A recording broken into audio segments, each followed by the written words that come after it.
Minha gente, muito bom dia a todos. Bom dia. Que Jesus nos abençoe e nos inspire.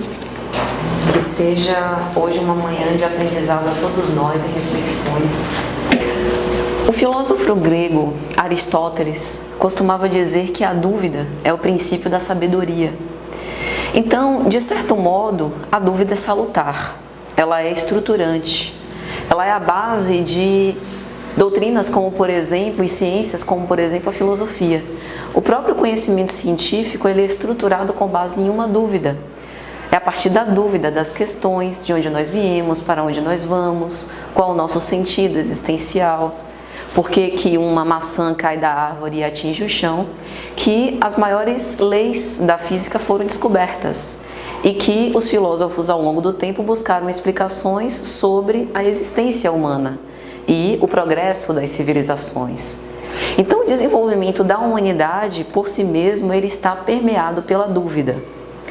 Mas Ariano Suassuna, que foi professor, escritor, dramaturgo, paraibano, ele costumava dizer que talvez o mais grave problema humano não seja exatamente a preocupação de responder a essas questões.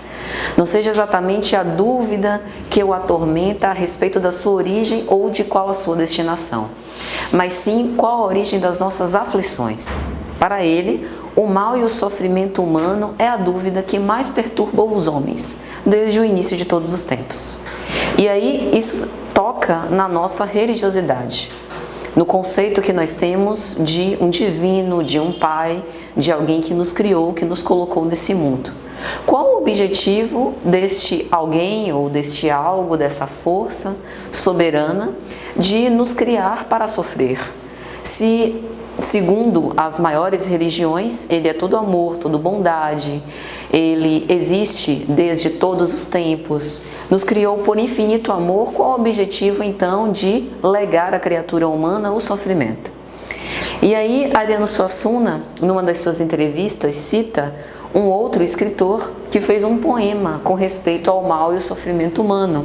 Esse escritor é Leandro Gomes de Barros, um cordelista também paraibano. E aí ele vai dizer o seguinte no seu poema: se eu conversasse com Deus, eu iria lhe perguntar por que é que nós sofremos tanto quando viemos para cá. Que dívida é essa que a gente precisa morrer para pagar? Eu perguntaria também como é que ele é feito, porque ele não dorme, ele não come e assim ainda vive satisfeito. Por que ele não criou a gente do mesmo jeito? Por que existem uns felizes e outros que sofrem tanto? Se nós nascemos do mesmo jeito, moramos no mesmo canto, quem foi temperar o choro e acabou salgando o pranto? Veja quanta sabedoria nessas palavras. Ele sintetiza a maior de nossas questões com respeito à aflição. E aí, quando nós recorremos à base moral do cristianismo, dos ensinamentos de Jesus, alguns teólogos, inclusive, o criticam, porque parece que em todo momento faz-se uma apologia à dor. Bendice os sofrimentos, dizendo que toda renúncia, toda abnegação, a entrega de si mesmo é um movimento esperado por aqueles que têm autêntica fé, confiança irrestrita em Deus. Mas quem, gozando de profunda sanidade mental, quem detentor, de todas as suas capacidades intelectuais e racionais, aceita tacitamente o sofrimento? E é interessante porque ele pergunta que se nós olharmos para a nossa existência, tomando por referência apenas essa existência material, de fato a gente vive um mal-estar contínuo, porque parece uma extrema injustiça. Uns terem tanto e outros tão pouco. Uns morrerem com alguns meses ou até dias de vida e outros viverem mais de 100 anos. E é por isso que a nossa doutrina espírita é tão consoladora. Porque como nós vemos a vida como um ato contínuo, e a gente vê que há uma solidariedade nas reencarnações, a gente vê que o papel da divindade é nos colocar numa diversidade de papéis sociais, justamente para experimentar situações distintas. Algumas de profunda aflição e dor, às vezes física, às vezes moral, que dói muito mais do que a dor física, com o objetivo de nos causar sensibilidade. E é justamente esse o ponto que o nosso codificador toca quando ele vai escrever em O Evangelho segundo o Espiritismo, no capítulo 17, Sede perfeitos, os bons espíritas, o que é que define o verdadeiro espírita? Toda a moral do Cristo, que não é apologia ao sofrimento, mas é mostrar que muitas vezes a dor é um aguilhão necessário para nos tirar da zona de conforto, para nos propelir a buscar o nosso progresso espiritual, o nosso progresso verdadeiro, a nossa felicidade verdadeira, que muitas vezes a dúvida visa aguçar a nossa curiosidade para que nós possamos meditar naquilo que é transcendente e não apenas nas coisas do mundo material. Porque se nós formos nos engolfar pelas preocupações da vida diária, nós ficamos com as preocupações comezinhas das coisas que nós precisamos resolver no nosso dia a dia e não pensamos sobre a nossa existência transcendente, sobre a nossa realidade verdadeira, a nossa realidade espiritual. Então é por isso que Kardec vai falar nesse texto que ele coloca o título de Os Bons Espíritas, que o verdadeiro espírita é aquele que tem uma sensibilidade para perceber a essência da moral cristã. E essa sensibilidade não tem nada a ver com intelectualidade, desenvolvimento cognitivo, progresso intelectual. Porque os grandes homens, letrados, estudiosos, profundamente versados em filosofia, em ciência, tentaram esmiuçar e compreender o pensamento de Jesus e foram justamente os pescadores simples, cobradores de impostos, que não tinham tido contato junto com os doutores da lei, não tinham visitado as cátedras da sua época, não tinham acesso a um conhecimento rebuscado intelectual, que conseguiram compreender. E essa sensibilidade, ela é fruto de um senso moral, de uma maturidade psicológica, de experiência de vida. E aí a gente volta para Aristóteles. A dúvida, de fato, é o princípio da sabedoria. Mas a gente precisa discernir a dúvida que questiona, que busca a razão das coisas, mas que se une com uma sensibilidade para perceber além da matéria.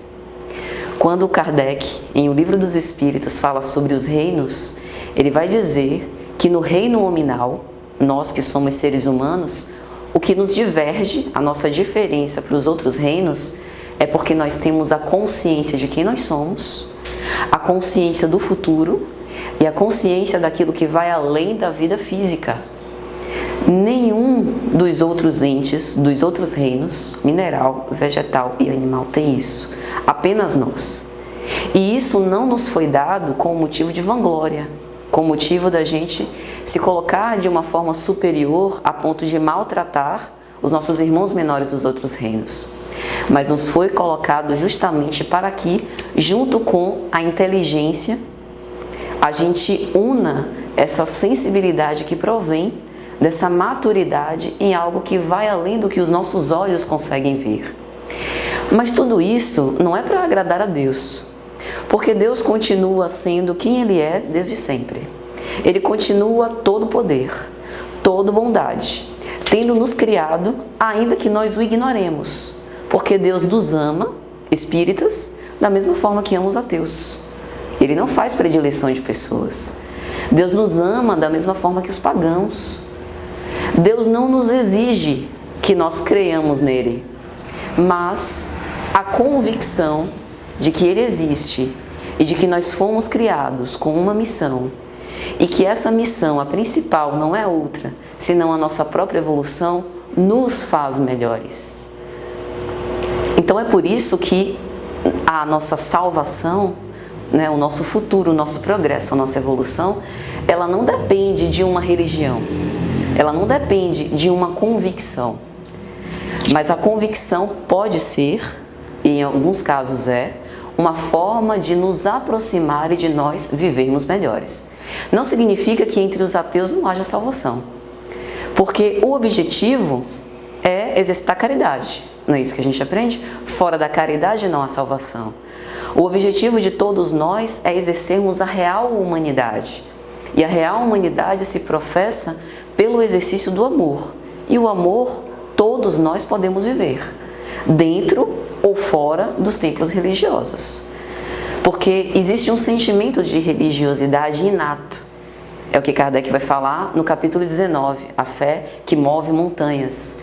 Há uma fé em germe no nosso interior, a crença em algo que está além da matéria, que tem a ver com a própria consciência humana, a partir de quando nós somos criados. E isso a gente pode desenvolver em qualquer tempo. É por isso que entre ateus, que têm uma profunda dúvida, que ainda não foram convencidos, e nós nem sabemos se o serão, da existência divina, há fraternidade. É por isso que eles conseguem exercer o amor, a solidariedade, a compaixão pelos outros, mais inclusive do que muitos daqueles que estamos dentro dos templos religiosos. Mas a gente observa que a dúvida tem uma raiz. Muitas vezes a dúvida provém do fato de Deus ter frustrado as nossas expectativas, Deus não ter correspondido à medida que nós desejávamos. E aí quando a gente vai visitar os apóstolos, e a gente pode considerar psicologicamente cada apóstolo como um arquétipo, cada apóstolo tem um tipo psicológico que muitas vezes nos define. Às vezes nós somos a mistura de vários apóstolos. E aí a dúvida, ela é simbolizada pela figura de Tomé. Sabemos todos disso, né? Que precisava ver para crer. E o interessante é que Tomé amava profundamente Jesus, acreditava na promessa divina, mas a visão que ele tinha ainda não era uma visão sensível, como no texto de Kardec e dos bons espíritas, uma maturidade ainda não desenvolvida. Então ele acreditava que Jesus acabaria com todo o poder romano e faria uma redistribuição igualitária de renda e faria com que aqueles que andassem junto com ele fossem promovidos junto com ele quando o seu reinado fosse estabelecido. Tomé acreditava num reinado mundano, um reinado terreno, porque era aquilo que ele podia ver, que ele podia conceber. Então, Humberto de Campos, na obra Boa Nova, quando ele vai falar sobre o testemunho de Tomé, capítulo 16, ele vai dizer: quando Tomé viu o Cristo crucificado, ele ficou completamente frustrado. Que Messias é esse que não consegue salvar-se a si mesmo? Imagina, ele dá a sua vida em relação a todos, uma compreensão que ele não podia ter naquela época, e nem nós, se reencarnados naquela época, provavelmente conseguiríamos conceder essa missão divina que para nós hoje é tão clara. Então ele naquela época olha aquela imagem e pensa: se o chefe da proposta foi crucificado, imagina o que não vai acontecer com os seus servos menores que o acompanham. Então ele é tomado de medo. E mais tarde, quando Jesus reaparece que ele não está presente, ele pede a prova justamente por causa disso. Porque é como se a certeza que ele tinha foi dissolvida, aniquilada, no momento em que as suas expectativas de salvação foram frustradas. Só que essa é a grande diferença de maturidade psicológica, porque nós seremos frustrados a nossa vida inteira. Porque nós trazemos os nossos desejos, nós temos os nossos caprichos, muitas vezes pueris. E Deus, por muito nos amar, como bom pastor, nos guia. Aí quando a gente lê o Salmo 23, a gente acha lindo, né? Guia-me, faz pelas veredas, né? O teu cajado me consola. O cajado mostra, guia a ovelha para o caminho correto. Mas às vezes a ovelha não está a fim de ir por aquele caminho. Então o cajado que consola, às vezes frustra, às vezes maltrata.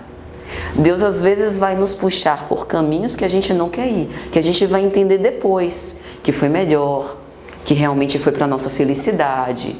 E aí na hora que vem a frustração, qual é o movimento nosso, o movimento esperado? Compreender. Mas nem sempre esse compreender é cognitivo. Porque para a gente alcançar os desígnios de Deus, imagina, Deus é imensa sabedoria, não dá para uma criatura humana sempre decodificar os seus pensamentos. E é aí que vem a fé. A fé é uma espécie de calço que nos consola para as coisas que racionalmente a gente ainda não consegue explicar. Mas por sentir que nós temos essa proteção divina, a gente confia. A gente não sabe o que vai acontecer nem quais são os desígnios de Deus, mas a gente confia que Ele nos quer o melhor. Então é por isso que a dúvida, ela é excelente para o desenvolvimento intelectual, para o desenvolvimento da nossa sensibilidade emocional, para que a gente possa alcançar a Deus. Mas a gente não pode jamais duvidar daquilo que é basilar, que é o amor que Ele tem em relação ao nosso respeito. Então, a gente vê no caso de Tomé exatamente isso, uma frustração das expectativas. Então, o que a gente vê? Ariano Suassuna, analisando esse poema do mal e do sofrimento, ele vai dizer o seguinte: Deus, para mim, é uma necessidade. Se eu não acreditasse de Deus, eu seria um desesperado. Então, a dúvida com respeito às aflições e ao mal que nos sucede, às vezes nos promove desalento e desconsolo. Então, a gente precisa confiar em algo sublime, em algo maior, em alguém que nos criou e que nos ame para a nossa felicidade, para que a gente viva melhor. Mas há outras formas de viver de uma forma mais consolada. E é por isso que a gente vê na nossa sociedade tantas pessoas buscando fortalezas materiais, porque dessa forma eu tenho uma sensação de segurança. Tudo que Tomé buscava era isso, era uma sensação de segurança. Às vezes a gente busca nos bens que a gente consegue aqui em Uar, às vezes a gente busca na família que a gente consegue estruturar. Todas essas são fortalezas que visem nos sentir mais seguros, mais amados, mais benquistos, mais tranquilos. Mas todas essas são fortalezas que passam, que dizem respeito apenas ao papel social que nós exercitamos temporariamente, que estão relacionados a uma personalidade que vai deixar de existir no túmulo. O nosso espírito já teve várias personalidades, mas o objetivo da nossa existência não é enaltecer uma personalidade ou as vinculações que ela promove, mas obter dessas vinculações e desses afetos os bens que serão imorredouros para nós enquanto espíritos. Então é por isso que Ariano Suassuna busca na convicção em Deus, na fé em Deus, um consolo, porque Ele é imutável. Em todos os tempos sempre vai existir, sempre vai ser essa força que nos fará seguir perseverantes e confiantes para sempre. E aí Joana de Ângeles tem uma mensagem, tem uma obra dela chamada Lampadário Espírita, e no capítulo 58 ela vai apresentar para nós a psicogênese da dúvida, uma mensagem chamada ceticismo. Os céticos, eles nunca foram rejeitados pelo Cristo. Tanto é que, a gente vai falar sobre isso daqui a pouco, Jesus aparece aos seus apóstolos, Tomé não estava, e Tomé exige para acreditar, tocar nas chagas e ver com seus próprios olhos, e o Cristo reaparece. Isso não é satisfazer um mero capricho, é sobretudo respeitar aquele que duvida, por entender qual a origem dessa dúvida, que a gente vai falar agora. A mesma coisa aconteceu com Kardec. Kardec, quando ele estava escrevendo a Revista Espírita, ele recebia cartas de diversas pessoas. E aí ele costumava discernir a cartas daqueles que são fiéis, daqueles que têm a crença em Deus, daqueles que são críticos, que só estão querendo desvalorizar e desfavorecer a mensagem, e daqueles que são céticos, que muitas vezes ainda não foram convencidos, mas que deixam espaço para buscar entender. E ele sempre respeitou os céticos e sempre respondeu a eles com toda a atenção. Então, perante a dúvida dos homens, a gente vê que Deus e os seus emissários jamais os desfavoreceu, porque é justo. A dúvida, ela faz parte da nossa essência humana, desse ímpeto de responder as questões. Então, Joana vai mostrar para a gente, psicologicamente, de onde que a dúvida vem. Ela vai dizer assim: muitas vezes nós, enquanto espíritos, acalentamos fantasias que foram vitalizadas anos a fio e nós fomos decepcionados. E foram essas decepções, essas frustrações que diluíram as nossas ideações, os nossos ideais, as nossas utopias. E então nos tornamos céticos desde então. Então ela vai corroborar aquilo que Humberto de Campos já disse em Boa Nova e que a gente defende. A dúvida muitas vezes ocorre de uma frustração nossa pelo fato de Deus não ter respondido às nossas questões da forma como nós quereríamos ou desejávamos. Pelo fato da gente ter algumas convicções e Deus, por nos amar, nos corrigir. E todos nós temos muita coisa de Tomé. Nós somos Tomé quando alguém nos magoa, e aí pode passar 5, 10, 15, 20 anos. A pessoa aparece na nossa frente, às vezes não é mais a mesma pessoa, mudou, repensou aquilo que fez, já se arrependeu, às vezes até nos procurou para pedir desculpas e a gente não quis, por causa do orgulho, não, me magoei, me ressenti, aí fica a vida toda ressentida. Quem causou o mal já se reparou e a gente ainda está com ressentimento de alguém que nem existe mais. Então às vezes a gente é Tomé quando a gente pede uma prova. Não, mas me prova que você é uma pessoa diferente. Às vezes a gente age como Tomé quando alguém se aproxima para nós afetivamente para demonstrar o seu amor e muitas vezes a gente não aceita a forma que o outro tem de demonstrar o seu afeto. E aí a gente exige provas. Exige que o outro demonstre da forma que a gente acha que é a correta. Quando na verdade cada um de nós tem uma forma específica de expressar. Nem sempre por palavras, como as palavras enganam. Às vezes a gente está aqui a vida toda no ouvido da pessoa, falando que ama, que adora, que a gente é o bebezinho mais lindo do mundo. Vai ver os atos. E, por outro lado, às vezes a gente está com uma pessoa do nosso lado, que nos estimula, que nos coloca para cima, que cuida de nós, que faz coisas que agilizam a nossa vida, né? E aí a gente não percebe que por trás daquilo, que gesto é? É um gesto de autêntico amor.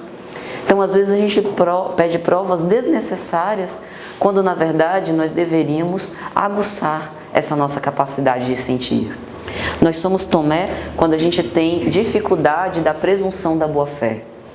A gente vive desconfiado. Fulano de tal, tá muito bonzinho. Deve ter alguma coisa errada. Para estar me tratando bem desse jeito, não. Vai pedir alguma coisa, tá com a consciência de culpa, vai me passar a perna logo na frente. Por quê que a gente não pode ser bem tratado? Por que que o outro não pode dar a nós aquilo que ele tem de melhor? A gentileza, a simpatia, a cordialidade. Por que que para ele fazer o bem eu tenho que dar algum retorno? Se o amor verdadeiro é aquele amor que se doa sem esperar nada em troca. Vai que o outro já conseguiu desenvolver, né, esse amor nessa última instância e demonstra para nós. E muitas vezes por conta da nossa dúvida, a gente desconfia. Quando a gente tem dificuldade de se abrir, isso não significa que a gente vai se abrir para qualquer pessoa, né? A gente precisa ser precavido, ter as nossas precauções, cuidado conosco. Mas muitas vezes por trás dessa nossa dificuldade de se abrir para o mundo, de se abrir a novas ideias, a novas formas de realizar os trabalhos que a gente desenvolve há muitos anos, está essa dúvida. E por trás de toda dúvida há uma espécie de apego. E todo apego nos aprisiona. Tomé, depois que o Cristo ressurgiu, não conseguiu mais viver em paz. Aquela dúvida sempre o atormentando. Não a dúvida positiva, estruturante, como a de Aristóteles, mas a dúvida atormentadora. Entre os cristãos primitivos, os outros, também havia muita dúvida. Recordemos da obra Paulo e Estevão, pelo Espírito Emmanuel, e pensemos na figura de Saulo, que aprontou poucas e boas. Então é comum que os cristãos primitivos tivessem dúvidas em relação à grande transformação encetada por Saulo. Ele passa o estado dele de 3 anos no deserto, depois ele retorna a Jerusalém, bate às portas da casa do caminho, pedindo abrigo, porque todos o recusaram.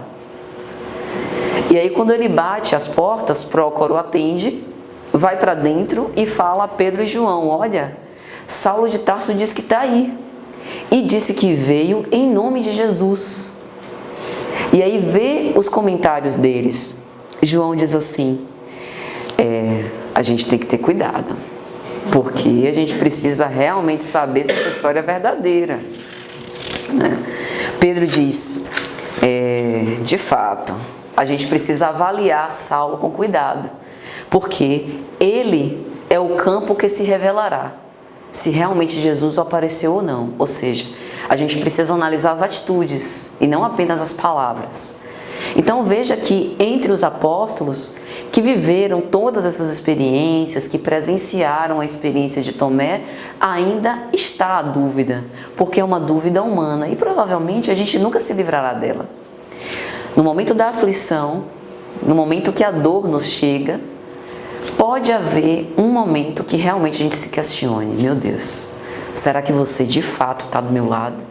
Porque essa dor está grave demais, eu estou achando que você por um instante me esqueceu.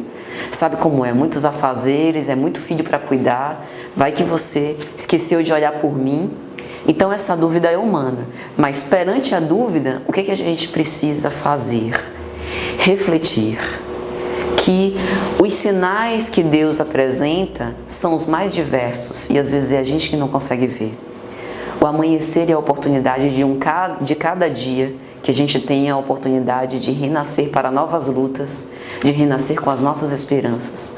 Os bons amigos que Deus coloca no nosso caminho para que a gente tenha força para suportar as aflições, tenha aquele amparo afetuoso de pessoas que gostem da gente. A nossa vida, que é um bem valiosíssimo, que nós estamos aqui para cuidar e para crescer. Então, às vezes a gente fica pedindo provas do céu, mas a gente esquece de olhar para as formas como Deus se revela. A própria revelação espírita, através dos benfeitores espirituais que nos assistem, que nos acolhem, com tantas revelações e interpretações da lei divina, é uma forma de Deus se revelar e dizer: eu estou aqui contigo. No momento da tua aflição, você pode recorrer a cada uma dessas mensagens.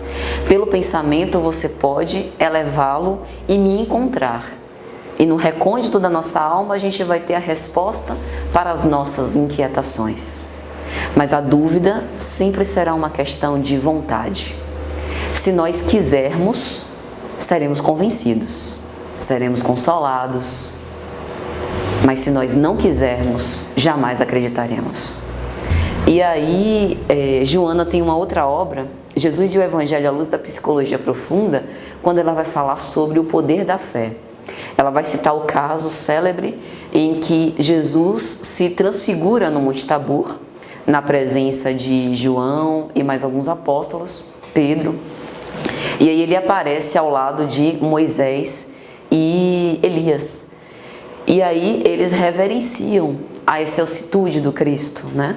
E logo após esse evento, eles descem do Monte Tabor e tem o caso célebre do pai que pede amparo em relação ao seu filho obsidiado, que ameaçava-se inclusive ele de estar próximo da desencarnação, por conta do drama afligente.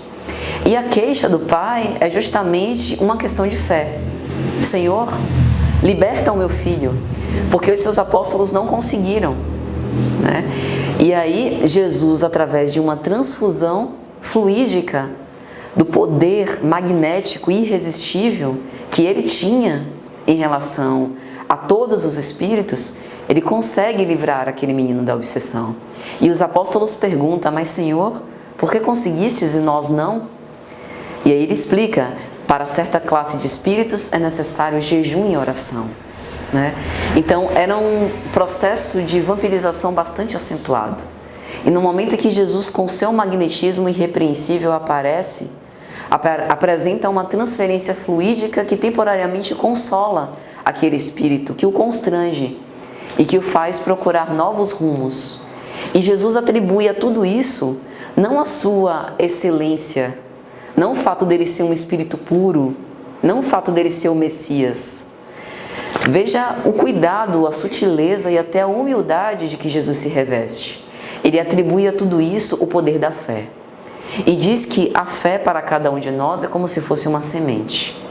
E uma semente ela é muito pequena, mas dentro de uma semente ela carrega o genoma para que ela mais tarde desenvolva árvores frondosas. A gente olhando a semente, a gente não sabe do que ela é capaz. Quais são os frutos que mais tarde ela vai dar? Ninguém o sabe. Pode não dar fruto nenhum, mas pode fazer germinar e frutificar todos os potenciais que ela traz. Do que vai depender? No caso especificamente da semente, vai depender do cuidado do pomicultor e também das condições dadas por Deus. O tempo, o solo fértil, a chuva, o sol, as estações do ano, tudo isso vai fazendo com que ela se desenvolva. Mas no caso da nossa fé, depende exclusivamente de nós, porque essa semente, esse germe divino já foi depositado no nosso interior. E agora basta que a gente mobilize a nossa vontade, as nossas potências internas para que a gente possa desenvolver isso. E em desenvolvendo seremos capazes de muitas coisas. Por isso que na parábola do grão de mostarda, ele diz, que a semente de grão de mostarda é a semente mais pequenina de todas, mas crescendo, nasce e se desenvolve uma árvore frondosa, e as aves vêm colocar ninhos sobre os seus galhos. São os nossos irmãos que muitas vezes se suportam na nossa fé. É a nossa fé que dá frutos e que se estende para além das fronteiras da nossa família, abraçando inclusive a fraternidade, a humanidade, e que muitas vezes consola, oferece sombra àqueles que estão passando pelo deserto das suas provações. É a fé que nos consola e que também consola aqueles que muitas vezes nos buscam para ser ouvidos, para que nós possamos ter algumas palavras de consolo, ou às vezes nem precisa dizer nada. O nosso silêncio acolhedor, o nosso olhar compreensivo, o nosso sorriso de bondade, muitas vezes são desdobramentos da fé que a gente abraça e desse sentimento que vai se desenvolvendo dentro de nós para essa fraternidade que a gente precisa estender a todos. E aí então a gente chega na história de Tomé. Na obra A Mensagem do Amor Imortal de Amélia Rodrigues, ela traz essa história de Tomé que está no capítulo 20 de João, E aí o evangelista diz o seguinte: um dos 12, Tomé, chamado Dídimo, não estava com eles quando veio Jesus. Os outros discípulos então lhe disseram: nós vimos o Senhor. Veja, a gente está diante de um testemunho. Tomé convivia com os apóstolos, os conhecia. E quando a gente conhece alguém, a gente sabe em quem confiar, O tempo de convivência, como diz minha avó, comendo farinha junto, não é nem farinha, que farinha acaba rápido, É o sal, que o sal a gente vai comendo devagar, passa muito tempo. Comendo o sal junto, a gente conhece as pessoas, Então, ele estava diante de um testemunho daqueles que compartilhavam as suas vidas com ele, que comiam junto, que faziam as preces, que tinham uma vida em coletividade. E aí, olha como ele reage. Mas Tomé disse: se eu não o vir e em suas mãos vir o lugar dos cravos, quando ele foi crucificado, e se, além disso, eu não puser os meus dedos nos cravos, porque pode ser uma ilusão de ótica, a gente olha assim, pode ser uma pintura, uma tatuagem da perfuração, eu tenho que pegar para ver. E se eu não colocar a minha mão ao lado, ou seja, depois de ver, de tocar, eu ainda preciso comparar com a minha mão para ver realmente se é uma mão verdadeira, porque pode ser uma mão de cera, vai saber. Eu não crerei. E aí, 8 dias depois, achavam-se os discípulos de novo dentro da casa, portas fechadas, janelas cerradas, e Jesus aparece. E Tomé com eles. Então Jesus veio e, estando as portas fechadas, pôs-se no meio deles e disse a Tomé, quer dizer, a todos, a saudação: a paz esteja convosco. E depois disse a Tomé: põe o teu dedo aqui e vê as minhas mãos. Estende a tua mão e põe-na ao meu lado, e não sejas incrédulos, mas crê.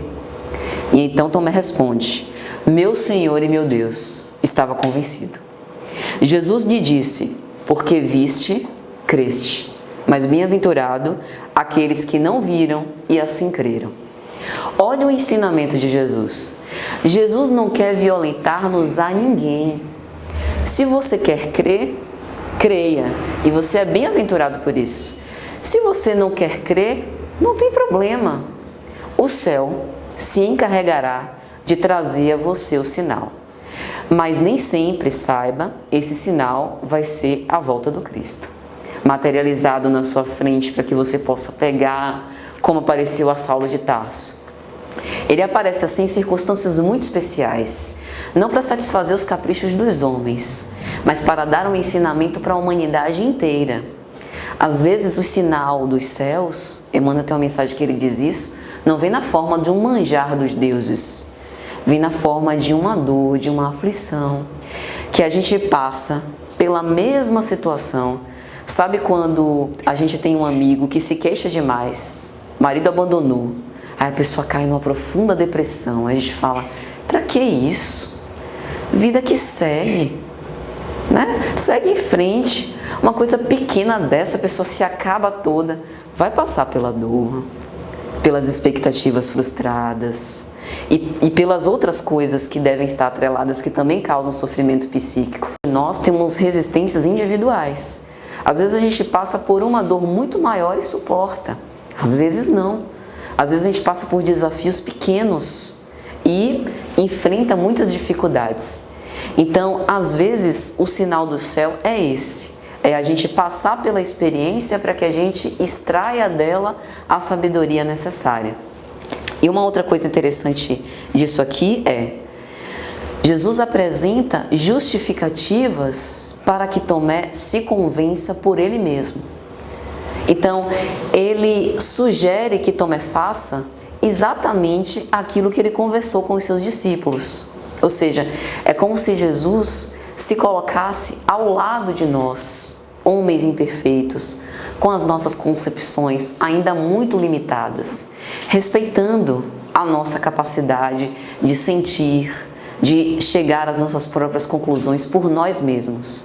Como mestre, ele poderia aqui dar uma aula, dar um ensinamento e nos exemplificar por si mesmo. Mas Jesus quer que nós aprendamos pelo nosso próprio esforço, com base nas nossas próprias experiências. E aí, a gente vê que, na verdade, Tomé sentindo essa angústia por conta da crucificação, por conta dele não ter sido o Messias que esperava, isso acabou recorrendo na sua fé. E aí a gente pergunta em relação a nós. Será que a gente também duvida quando a gente passa pelas aflições, quando a gente vê as nossas expectativas frustradas?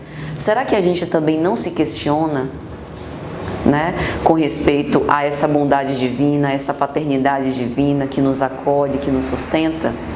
Se a dúvida passa pela nossa cabeça, é um bom sinal, porque nós estamos no processo de amadurecimento psíquico. Nós estamos ainda num estado de imperfeição e essa dúvida é humana.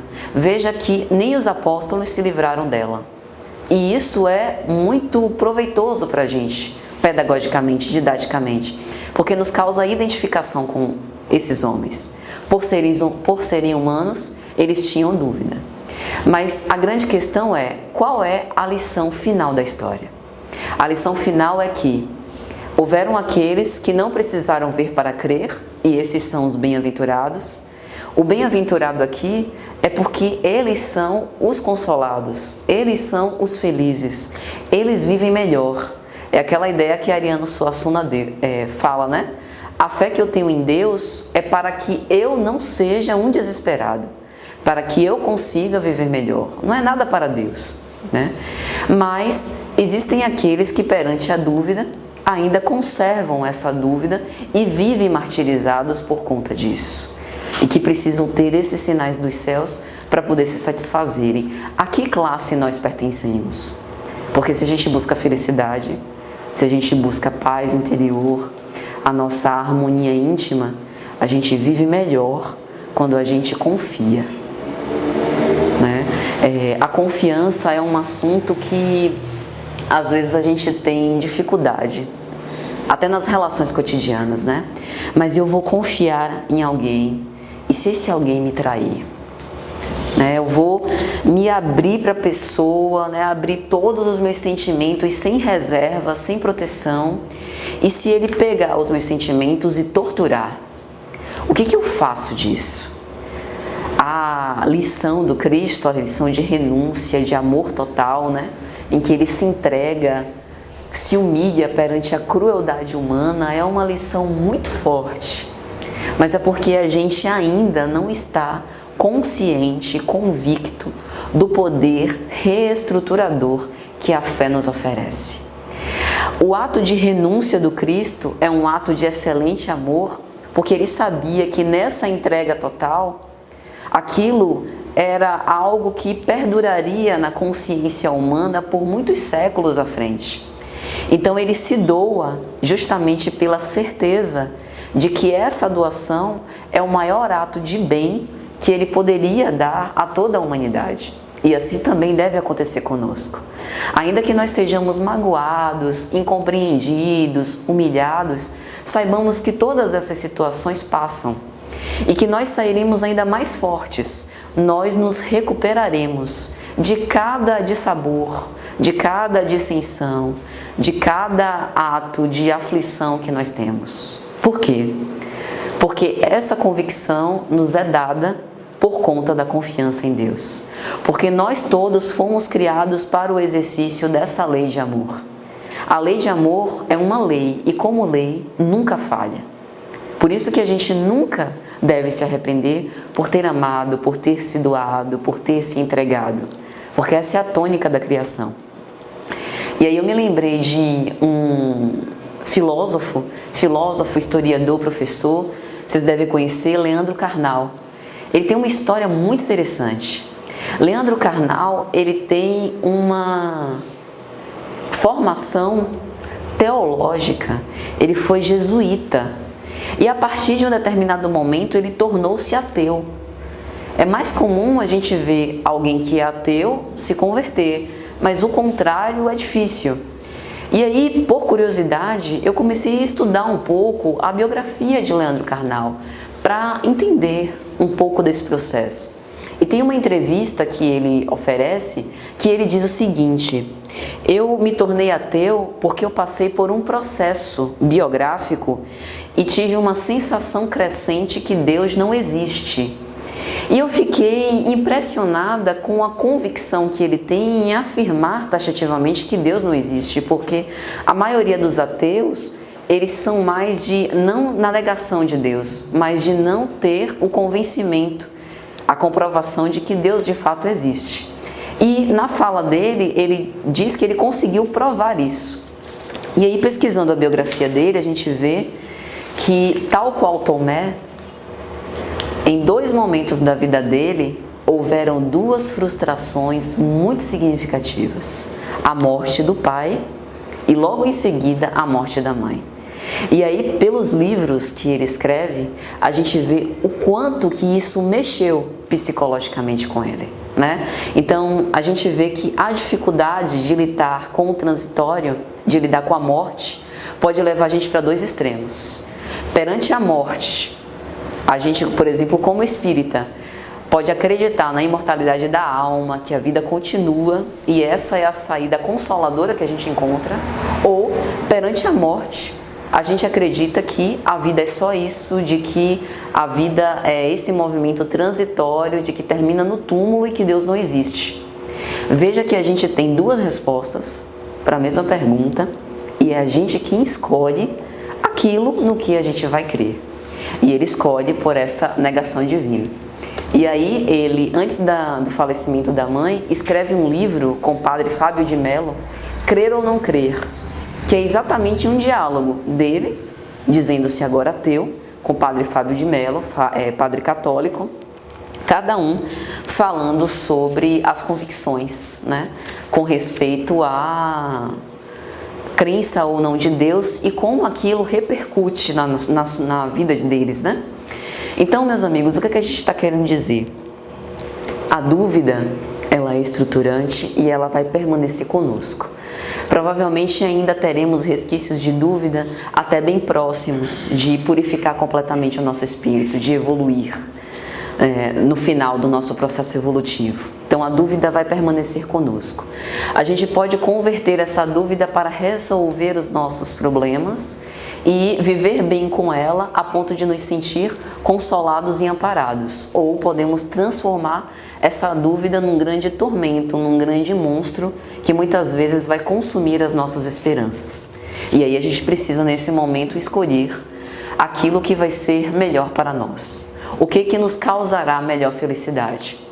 Nós estamos abertos e Deus nos dá o livre-arbítrio para que a gente possa escolher aquilo que é melhor. Está então no nosso poder.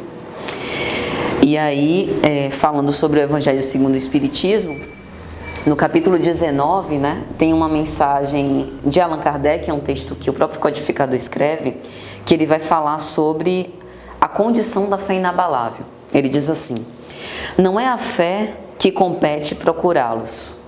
A eles que querem crer é que cumpre ir-lhe ao encontro. E, se a buscarem sinceramente, não deixarão de achá-la. Para crer, não basta ver. É preciso, sobretudo, compreender.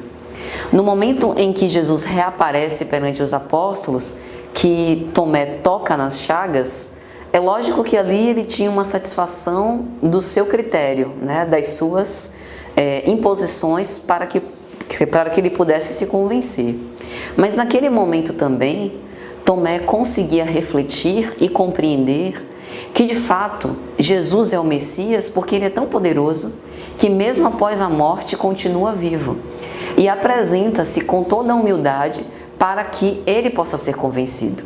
Tem pessoas que nem vendo, dito de outro modo, creem. Que mesmo que a gente apresente aqui os profetas, né, no seu corpo perispiritual materializados, mesmo assim não conseguem se convencer. E muitos de nós ainda procuramos as religiões para isso, pela curiosidade em relação ao fenômeno e menos pela moral que nos sustenta e que nos consola. Então, a questão da fé, ela sempre é uma questão de vontade íntima, individual de cada nós, não é ausência de provas. Porque provas mais que suficientes a gente já tem. Até a harmonia dos mundos, as belezas da natureza, tudo isso são provas substanciais de que de fato há um Criador que é maior do que tudo isso. E já caminhando para o final, no capítulo 27 também do Evangelho, que fala sobre pedir e obtereis, há uma mensagem de Santo Agostinho, que é uma mensagem muito bonita, falando sobre a felicidade que a prece proporciona. E aí na mensagem que ele escreve, Felicidade que a prece proporciona, ele faz uma apologia àquele que crê e àquele que tem fé, porque ele vive melhor, ele vive mais feliz. Isso não significa que o ateu não viva feliz e que o ateu não possa se desenvolver moralmente e espiritualmente. Mas ele faz uma distinção que aquele que já tem a sensibilidade para perceber Deus acaba vivendo de uma forma mais consolada. E aí ele vai dizer o seguinte: vinde vós que desejais crer. Se os homens incrédulos soubessem quão grande bem faz a fé ao coração e como induz a alma ao arrependimento e à prece, seriam também convertidos. Também vós orai como Cristo. Ele ia morrer, mas para viver a vida celestial na morada do seu Pai. Então o que ele vai dizer? Quando nós temos uma convicção em algo maior e quando nós superamos a nossa dúvida com essa certeza de algo que é superior e transcendente a nós, a gente consegue elevar os nossos pensamentos a Deus. E elevando os nossos pensamentos a Deus, nós criamos um canal de comunicação indestrutível, que nenhuma perturbação exterior, nenhuma aflição da nossa vida consegue interromper. Porque nós que somos antenas psíquicas, a gente sempre se sintoniza com outras mentes encarnadas e desencarnadas. E através da prece, que é facultada pela fé, porque a gente só ora se a gente tem essa convicção em algo transcendente e maior do que nós. Através da prece, a gente tem aí um poderoso mecanismo de conexão com espíritos superiores, com espíritos benfeitores que estão à nossa disposição para nos auxiliar. E mesmo com os nossos pés cravados num planeta de provas e expiações, pelos nossos pensamentos, nós podemos habitar em atmosferas, psicosferas mais sublimes e menos densas do que no planeta em que a gente está. E dessa forma a gente consegue aurir os benefícios, a força, a energia, a esperança para poder suportar com mais coragem as provas a que nós estamos impostos. Então, a dúvida visa o crescimento, mas a fé, essa certeza de que nós temos um futuro que só depende de nós, porque nós somos artífices do nosso sofrimento ou da nossa felicidade, também nos favorece ter uma nova perspectiva. Tem uma mensagem também no Evangelho que fala sobre fé, mãe da esperança e da caridade. Aquele que crê tem a expectativa de que o seu futuro será melhor do que o é hoje. Porque se o nosso futuro é consequência dos nossos atos, e a cada um será dado conforme as suas obras, se eu fizer o bem, inevitavelmente é isso que eu vou colher. Então isso me dá esperança em um futuro melhor. E também, de certa forma, nos mobiliza para a caridade, porque se eu preciso fazer o bem, eu preciso colocar o amor em ação. Suportar-nos uns aos outros. Agir para cada um de nós como gostaríamos que os outros agissem para conosco. Com tolerância, com respeito, dando a cada um o direito de ser quem são. Dando inclusive o direito das pessoas não nos amarem, não gostarem de nós, recriminarem as coisas que a gente fala, que a gente faz, como a gente segue. Mas se a gente tem fé, a gente tem a certeza íntima. E essa certeza paira acima de todas as dúvidas. E aí a gente passa a conviver bem com a dúvida. Porque acima da dúvida, a gente tem a fé. E essa fé é a certeza de que Deus está dentro de nós. Então, meus amigos, muito bom dia a todos. Que Jesus nos envolva sempre com a sua paz e serenidade.